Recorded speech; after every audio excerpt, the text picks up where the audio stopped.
नमस्कार दोस्तों। दोस्तों क्या आप जानते हैं कि दुनिया की सबसे महँगी जड़ी-बूटी कौन-सी है?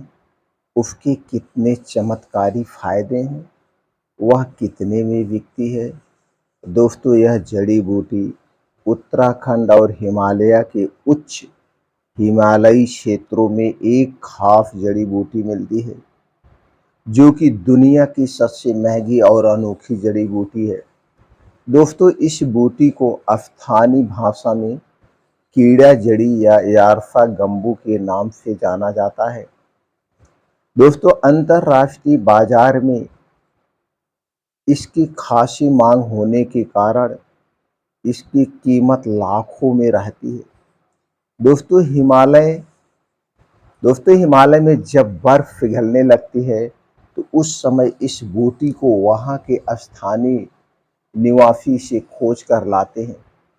दोस्तों यारफा गम्मू की मांग भारत के साथ साथ चीन, सिंगापुर, हांगकांग में खूब है और इस बूटी को जमकर ब्लैक मार्केटिंग भी होती है।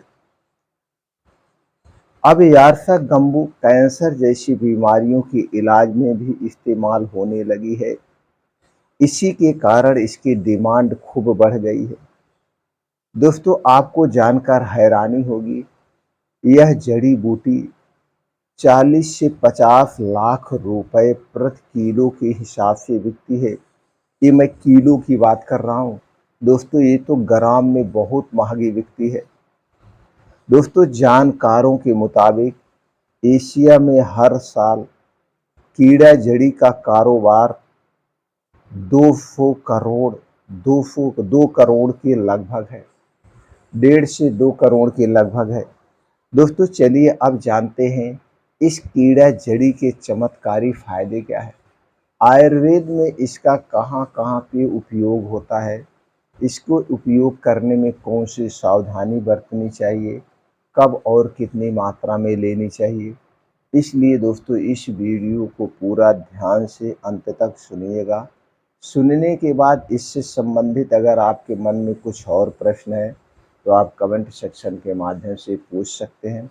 अगर आप हमारी जानकारी से संतुष्ट होना, आपको ये लगे कि ये जानकारी हर लोगों तक पहुंचनी चाहिए, इस वीडियो को शेयर ज़रूर करना। दोस्तों इस जड़ी का जब आप सेवन करेंगे उतने समय तक, उतने दिनों तक आपको कुछ परहेज करना पड़ेगा। दोस्तों आयुर्वेद में अगर आप दवाओं के साथ या जब आयुर्वेदिक आप कोई औषधियाँ ले रहे हैं, उसके साथ अगर आप परहेज करते हैं तो वो दवा और कारगर हो जाती है। उसके रिजल्ट हमें जल्दी मिलते हैं और अस्थायी रिजल्ट मिलते हैं। तो दोस्तों जब आप इन औषधियों का सेवन करेंगे उसके साथ साथ कुछ सावधानियां हैं। तो चलिए पहले सावधानी के बारे में जान लेते हैं। दोस्तों जब इस जड़ी का सेवन करना तो सबसे पहले आप तली भुनी चीज़ों को छोड़ना होगा, खास करके बाहर की चीज़ें जो हों। और अपने घर में 3 चीज़ों से कोई चीज़ मत बनवाइएगा। पहली चीज़ है दोस्तों चीनी, दूसरा मैदा और तीसरा रिफाइन किया गया तेल, डबल रिफाइन किया गया तेल, पामोलिन और डालडा।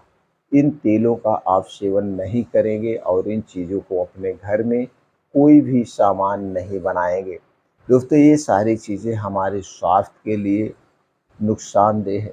ये सारी चीज़ें हमारे वात पित्त कफ को डिसबैलेंस करती हैं और जब हमारे शरीर का वात पित्त कफ डिसबैलेंस होता है तभी हमारा शरीर बीमार होता है।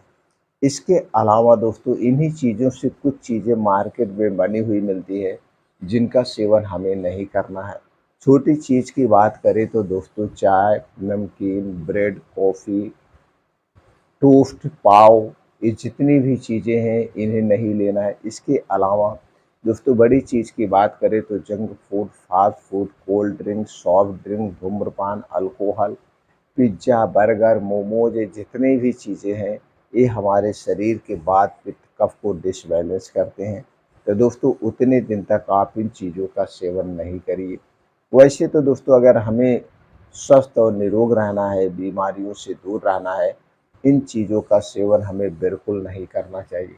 ये सारी चीज़ें हमारे स्वास्थ्य के लिए हानिकारक है। तो दोस्तों आपके मन में विचार आएगा हमें फिर क्या खाना चाहिए।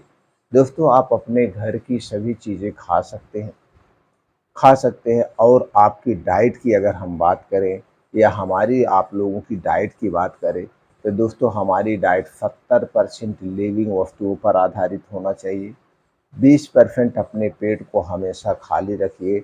10% हो सके तो ही नॉन लिविंग वस्तुओं की को खाना चाहिए। दोस्तों लिविंग वस्तुओं की बात करें, जितनी हरी साग सब्जियां हैं, ताजे मौसमी फल है, बीन्स हैं, ड्राई फ्रूट्स हैं, प्लांट बेस्ड मिल्क है, इन सब में दोस्तों प्राण ऊर्जा होती है, जान होती है और ये सारी चीज़ें लिविंग वस्तुएं होती हैं।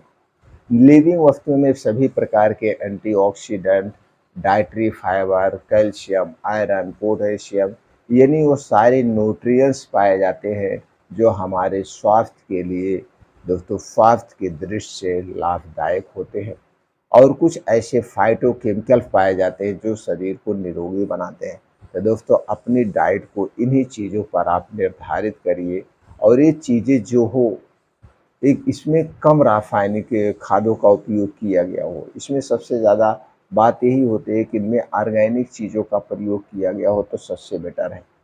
और दोस्तों जो भी हम साग सब्जियां या ताज़े मौसमी फल खाएं, ये हमें सीजनल वाइज खाना चाहिए, स्टोर किया हुआ नहीं।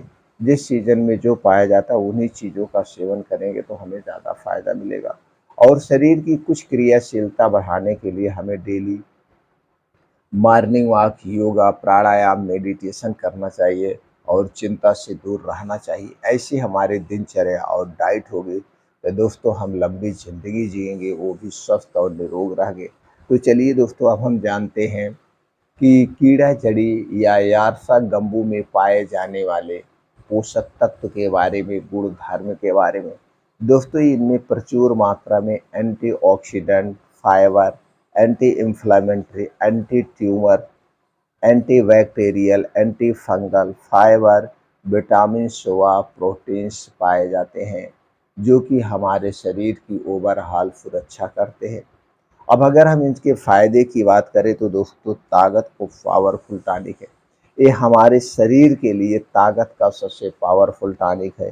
दूसरा है इंसुलिन रेजिस्टेंट वालों के लिए सबसे फ़ायदेमंद है। एंटी एजिंग गुणों से भरपूर होता है। इवन स्वास्थ्य में सुधार लाती है, ब्रेन पावर में सहायक है, इम्यूनिटी को स्ट्रांग बनाती है, कैंसर जैसी बीमारी को ठीक करने में भी सहायक है और उस बीमारी से हमारी सुरक्षा करती है। हमारे शरीर के हड्डियां मांसपेशियों को स्ट्रांग बनाती है, बालों से संबंधित समस्या से छुटकारा दिखाती दिलाती है और आंखों की रोशनी को भी तेज करती है। पाचन तंत्र से संबंधित जो भी समस्याएं उससे भी बचाती है और उन्हें रिमूव करने में मदद करती है। ये तो इसके बड़े फायदे हो गए, छोटे मोटे दोस्तों बहुत सारे इसके फायदे हैं। तो दोस्तों ये फायदे समझ गए, गुण धर्म के बारे में जान गए। अब चलिए जानते हैं इसका उपयोग कैसे करना है। दोस्तों उपयोग हर बीमारी में अलग अलग तरीके से अलग अलग मात्रा में की जा सकती है। अब उसके बाद शरीर का एग्जामिनेशन करने के बाद आप इसे किस लिए खाना चाहते हैं, किस बीमारी में खाना चाहते हैं, उसका अलग अलग तरीका है। तो इसके लिए सबसे बेटर ये होगा कि आप अपने नज़दीक के या पास के या कोई भी फैमिली आपका डॉक्टर हैं जो BAMS यानी आयुर्वेदाचार्य हो, उनके संपर्क में इनका सेवन करेंगे तो सबसे बेटर है। नहीं तो दोस्तों ऐसे जो इसकी नॉर्मली यूज करने की मात्रा है, जैसे आप साधारणतः अपने शरीर को नॉर्मली तौर पे यूज करना चाहते हैं स्वस्थ रहने के लिए, ताकत के लिए, तो दोस्तों इसका है छोटी चम्मच से आधा चम्मच, आधा छोटी चम्मच से सुबह शाम खाना खाने के 1.5 घंटे के बाद गर्म पानी या दूध के साथ। बाकी हर एक मर्ज में अलग है, तो सबसे बेस्ट होगा कि आप अपने पास के किसी नज़दीक के आयुर्वेदिक डॉक्टर से संपर्क कर में उनकी निगरानी में इसका प्रयोग करेंगे तो यह सबसे अच्छा होगा। तो वहाँ से आपको 2 फ़ायदे मिलेंगे। एक तो इस किस कंपनी का हम इस पाउडर को खरीदें वो आपको फ़ायदा मिल जाएगा। तो इसलिए दोस्तों ये किसी भी आयुर्वेदिक डॉक्टर की निगरानी में इसका प्रयोग करें। फिर मिलते हैं मित्रों अगले वीडियो में। पूरा वीडियो सुनने के लिए आपका बहुत बहुत धन्यवाद।